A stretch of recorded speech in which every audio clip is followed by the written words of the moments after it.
Hầu Minh Hạo đã bỏ rơi Đàm Tùng Vận và chọn Cổ Lực Na Chát. Những khoảnh khắc ngọt ngào của họ, bao gồm cả việc nắm tay và ôm nhau, thật sự ấn tượng. Lịch trình của Hầu Minh Hạo rất bận rộn trong tháng 12. Trong khi đó, sự ngọt ngào của Đàm Tùng Vận và vẻ đẹp độc đáo của Cổ Lực Na Chát đến từ Tân Cương đều được phô diễn, với 2 bộ phim cùng tranh giành thời lượng lên sóng. Có lẽ anh ấy phải tìm cách phân chia thời lượng để đối phó với tình huống này. Tiêu Dao, với sự tham gia của Hầu Minh Hạo và Đàm Tùng Vận, đã được công chiếu sớm hơn 2 ngày so với kế hoạch. Thị trường phim truyền hình giả tưởng hiện nay vô cùng cạnh tranh, khiến người xem nghẹt thở. Ngay cả trước khi câu chuyện được hé lộ hoàn toàn, những mô típ quen thuộc đã hiện hữu, tạo cảm giác yếu ớt và nhàm chán, giống như trà nguội hương vị vẫn còn đó, nhưng năng lượng đã biến mất. Đàm Tùng Vận đã 35 tuổi, và dù cô ấy cố gắng hết sức để thể hiện vẻ ngoài trẻ trung trên màn ảnh, nhưng vẫn có một cảm giác không phù hợp kỳ lạ khi cô đứng cạnh vị vua quỷ vô cảm do Hầu Minh Hạo thủ vai. Đây không phải là vấn đề về diễn xuất, mà là sự không tương xứng về chất lượng hình ảnh. Bạn có biết cảm giác đó không? Giống như hai thứ trông ổn khi đứng riêng lẻ, nhưng khi ghép lại với nhau, chúng lại không ổn. Bộ phim Sao Tiêu Dao Sao đã thất bại thảm hại ngay khi ra mắt. Điều này không có gì đáng ngạc nhiên, thị hiếu của khán giả từ lâu đã được hình thành bởi các bộ phim truyền hình giả tưởng kinh điển, khiến họ khá kén chọn. Khi bạn giới thiệu một món ăn mới, người xem sẽ nếm thử và ngay lập tức có trong đầu một danh sách để so sánh. Những bộ phim như Sao Lưu Ly Sao, Sao Kang Lan Du Sao và Sao Chang Siang Si Sao đã trở thành một loại chuẩn mực được người xem sử dụng một cách vô thức làm tham chiếu. Nhiều người chỉ xem 2 tập phim Sao Tiêu Dao Sao rồi lại chuyển sang xem những bộ phim cũ hơn, vì đó là tiêu chuẩn phim truyền hình giả tưởng của họ. Mô típ phim truyền hình giả tưởng đã hoàn toàn thất bại trong năm 2026. Khán giả đã mất kiên nhẫn với công thức không thay đổi đó. Bà kiếp, thiện ác đối đầu, chuyện tình cảm xé lòng, những mô típ lỗi thời này không còn thu hút người xem nữa. Ngày nay, chất lượng cốt truyện mới là tiêu chuẩn duy nhất. Không có nền tảng cốt truyện vững chắc, ngay cả hiệu ứng đặc biệt rực rỡ nhất và các ngôi sao nổi tiếng nhất cũng không thể cứu vãn một bộ phim. Đây là một sự thật đơn giản, gần như tàn nhẫn, nhưng nhiều công ty sản xuất dường như vẫn không nhận thức được điều đó. Họ tiếp tục đặt cược vào những thứ đã được thị trường chứng minh là thất bại. Sự lựa chọn của người xem rất đơn giản, họ bỏ phiếu bằng điều khiển từ xa. Điều này phản ánh một kiểu mệt mỏi về mặt thẩm mỹ và hiệu quả cao trong việc thu thập thông tin. Thời gian của mọi người ngày càng trở nên quý giá, họ không muốn lãng phí hàng chục giờ vào những cốt truyện dập khuôn, dễ đoán. Bạn cần thu hút sự chú ý của họ ngay từ tập đầu tiên bằng những xung đột thực sự bất ngờ, chứ không phải dựa vào hiệu ứng quay chậm và bộ lọc để đánh lừa họ. Đôi khi tôi tự hỏi, liệu những người sáng tạo ra những bộ phim truyền hình bị khán giả từ chối có xem chúng không? Có lẽ họ có thể xem, dù sao thì đó cũng là tác phẩm của chính họ. Nhưng thị trường rất khắc nghiệt, nó không quan tâm đến các mối quan hệ cá nhân, chỉ quan tâm đến chất lượng tác phẩm. Vấn đề cốt lõi vẫn quay trở lại kịch bản. Đây không phải là một nhận định sâu sắc, nhưng đó là lẽ thường dễ bị bỏ qua nhất. Khi tất cả những thứ hào nhoáng bên ngoài được gỡ bỏ, điều còn lại luôn là một câu chuyện hay. Mọi thứ khác đều phù du. Bộ phim truyền hình mới của Đàm Tùng Vận và Hầu Minh Hạo không đi theo con đường quảng bá truyền thống, mà chọn cách phát trực tiếp online. Khi máy quay lia qua màn hình, Đàm Tùng Vận toát lên vẻ trưởng thành được sinh ra từ kinh nghiệm, mang đến cảm giác của một người chị gái điềm tĩnh. Hầu Minh Hạo, 28 tuổi, trẻ hơn cô, nhưng trông giống như một người em trai chưa hoàn toàn rũ bỏ được sự ngây thơ của tuổi sinh viên. Hai người trò chuyện với nhau trong một bầu không khí thoải mái và dễ chịu. Sự thoải mái này giống như một cuộc trò chuyện giữa những người bạn thân thiết nhưng vẫn có ranh giới. Bạn khó có thể tìm thấy sự bám víu hay căng thẳng thường thấy trong một mối quan hệ lãng mạn. Thay vào đó, cảm giác giống như hai cộng sự cùng hoàn thành một dự án nhóm rồi ngồi lại để đánh giá sau đó. Khi Hầu Minh Hạo đứng cạnh Naza, một bầu không khí căng thẳng bao trùm. Đó là một sự kiện ngoại tuyến cho Ngọc Trà Sương. Naza 33 tuổi, không có cảm giác thoải mái như anh em ruột thịt giữa họ. Thay vào đó, họ giống như hai vũ khí sáng loáng, thỉnh thoảng va chạm, tạo ra âm thanh sắc bén. Cảnh giác tia lửa bắn ra, tia lửa này không phải là biểu tượng của sự lãng mạn mà là một sự căng thẳng nguy hiểm có thể bùng nổ hoặc đoản mạch bất cứ lúc nào. Nhìn vào Đàm Tùng Vận và Hầu Minh Hạo, sự tương tác của họ lại mang một bầu không khí hoàn toàn khác, thư thái và vui vẻ, giống như đang thong thả dạo bước trên đường phố lúc 3 hoặc 4 giờ chiều. Nhưng bên cạnh Naza, mọi biểu cảm trên khuôn mặt của Hầu Minh Hạo dường như được tính toán tỉ mỉ, hoặc có lẽ bị ép vào trạng thái cảnh giác. Naza cũng sở hữu một vẻ đẹp sắc sảo, không phải cố ý mà là một tư thế phòng thủ tự nhiên được trau dồi từ việc luôn ở dưới ánh đèn sân khấu trong một thời gian dài. Ai cũng biết rằng thời kỳ quảng bá cần sự náo động, nhưng sự náo động lại có nhiều loại. Một số giống như nước ấm, nhẹ nhàng nhưng dễ nguội, những người khác thì giống như dòng điện, phản ứng tức thì, nhưng bạn không thể biết liệu nó sẽ thắp sáng một ngọn đèn hay làm nổ cầu trì. Sự kiện đáng lẽ phải diễn ra suôn sẻ và an toàn, tràn đầy những tương tác thân thiện, nhưng con người không phải là máy móc, sức hút cá nhân không thể được viết vào kịch bản.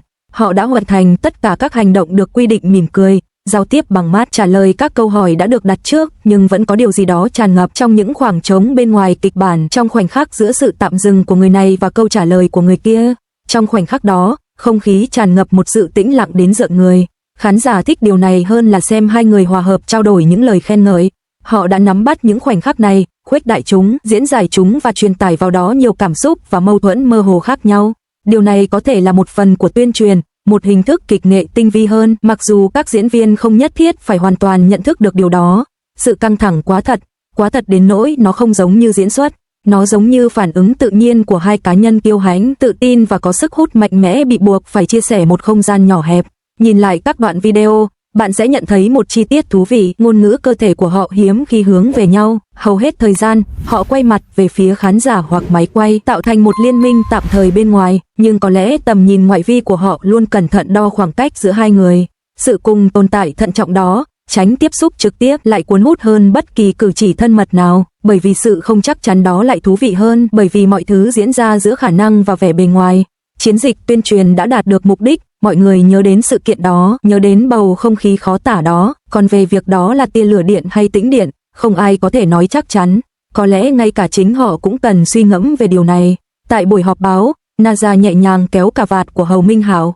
Trong khoảnh khắc giao ánh mắt đó, dường như có điều gì đó căng thẳng.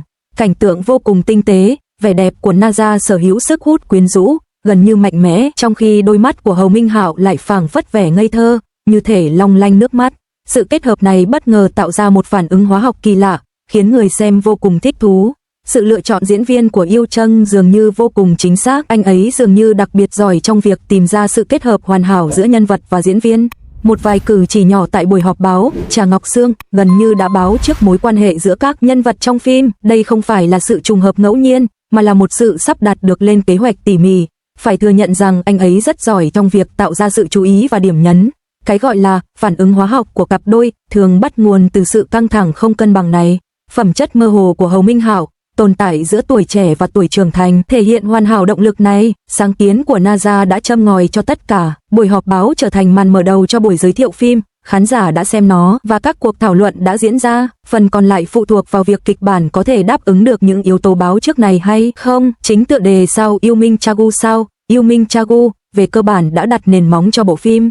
Các yếu tố như âm mưu gia đình, trả thù và những pha hồi hộp gay cấn nhanh chóng được gắn liền với nó. Đoạn trailer được biên tập chặt chẽ và hấp dẫn, với một số cảnh quay. Đàm Tùng Vận và Hầu Minh Hạo đóng vai chính trong bộ phim truyền hình Giả Tưởng, Tiêu Dao, một câu chuyện tình yêu kéo dài 3 năm lấy bối cảnh chương trình Primer. Kể từ khi ngày phát hành được công bố, bộ phim truyền hình giả tưởng cổ trang Tiêu Dao đã trở thành bom tấn trong làng phim truyền hình cuối năm với phong cách kể chuyện độc đáo và khâu sản xuất tinh tế. Được đạo diễn bởi Su Ji Châu và Yang Yufei, với sự tham gia của Đàm Tùng Vận và Hầu Minh Hạo, bộ phim mở ra một câu chuyện giả tưởng phương Đông về số phận, khát vọng và tình yêu đích thực trong một cấu trúc lớn đan xen 3 dòng thời gian.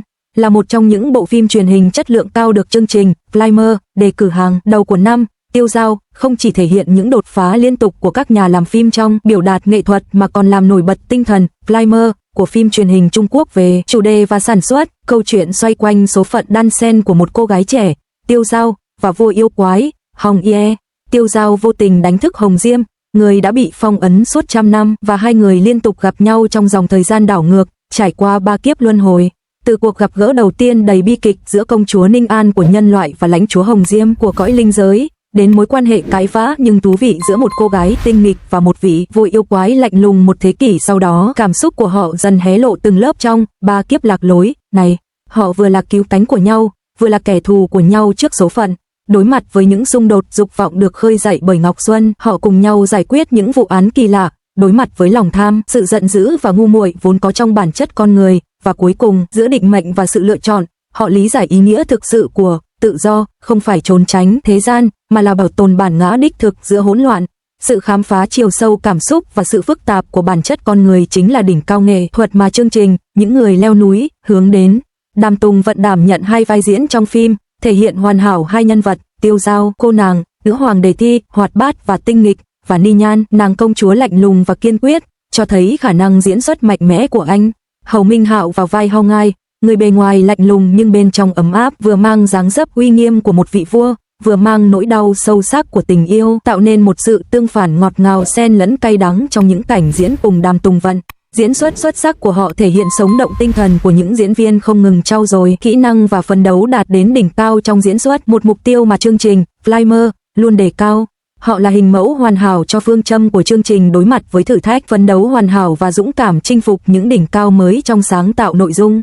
Đặc biệt đáng chú ý là sự xuất hiện của Chow Lia Hinh với vai khách mời đặc biệt trong vai phản diện Xui Meng, với vẻ ngoài u ám và tính cách phức tạp đã góp phần tạo nên yếu tố quan trọng cho cốt truyện. Việc khám phá sự cân bằng giữa biểu hiện nghệ thuật và giá trị hiện thực chính là hướng đi mà chương trình Climber tiếp tục tập trung và khuyến khích.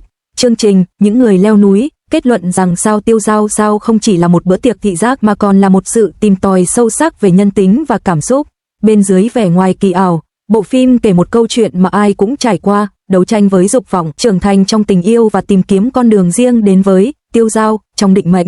Bộ phim này đáng để bạn bắt đầu một cuộc hành trình tâm hồn xuyên thời gian và không gian, và nó xứng đáng được chương trình Những Người Leo Núi ghi nhớ như một kiệt tác của năm.